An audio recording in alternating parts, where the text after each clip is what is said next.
وہ علم اپنے بتوں کا ہے آپ ابراہیم، کیا ہے جس کو خدا نے دل و نظر کا ندیم۔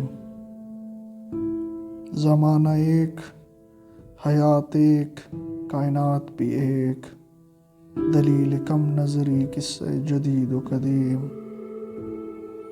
چمن میں تربیت غنچہ ہو نہیں سکتی، نہیں ہے قطرہ شبنم مگر شریک نسیم۔ وہ علم کم بصری جس میں ہم کنار نہیں، تجلیات کلیم و مشاہدات حکیم۔ ڈاکٹر علامہ محمد اقبال کا مقصد یہ ہے کہ صحیح علم دین سے جدا نہیں ہے۔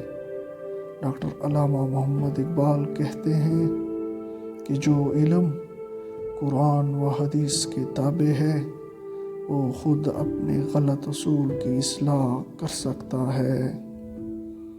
مثلاً فلسفہ اور سائنس اگر پابند قرآن ہو تو انسان کو الحاد اور کفر سے محفوظ رکھ سکتا ہے اور قوم کے حق میں رحمت بن سکتا ہے، یعنی نفع پہنچا سکتا ہے۔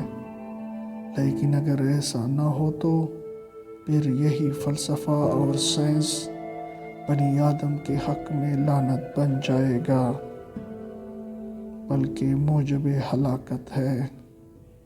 کہتے ہیں کہ علم ایک وحدت ہے اور ہمیشہ سے ایک رہا ہے۔ کیوں؟ اس لیے کہ زمانہ ایک، حیات ایک، کائنات بھی ایک۔ جب کائنات میں ہر جگہ وحدت کار فرما ہے تو علم میں وحدت کیوں نہ ہو؟ لہٰذا یہ کہنا کہ فلاں علم جدید ہے، فلاں قدیم ہے، کم نظری کی دلیل ہے۔ اب خرد اور نظر دونوں میں مطابقت دکھاتے ہیں اور اس کو ایک مادی مثال سے واضح کرتے ہیں۔ علامہ صاحب کہتے ہیں کہ ذرا غنچی کی طرف دیکھو، اگر نسیم سحر کے ساتھ ساتھ قطرہ شبنم شریک نہ ہو، اگر خارجی یا مادی مظہر کے ساتھ فیضان آسمانی شامل نہ ہو تو چمن میں کسی غنچی کی پرورش نہیں ہو سکتی۔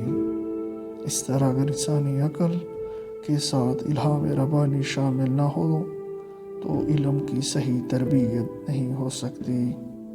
یاد رکھو، وہ علم ہی نہیں بلکہ جہالت ہے جس میں مشاہدات حکیم کے ساتھ ساتھ تجلیات کلیم ہمکنار نہ ہوں۔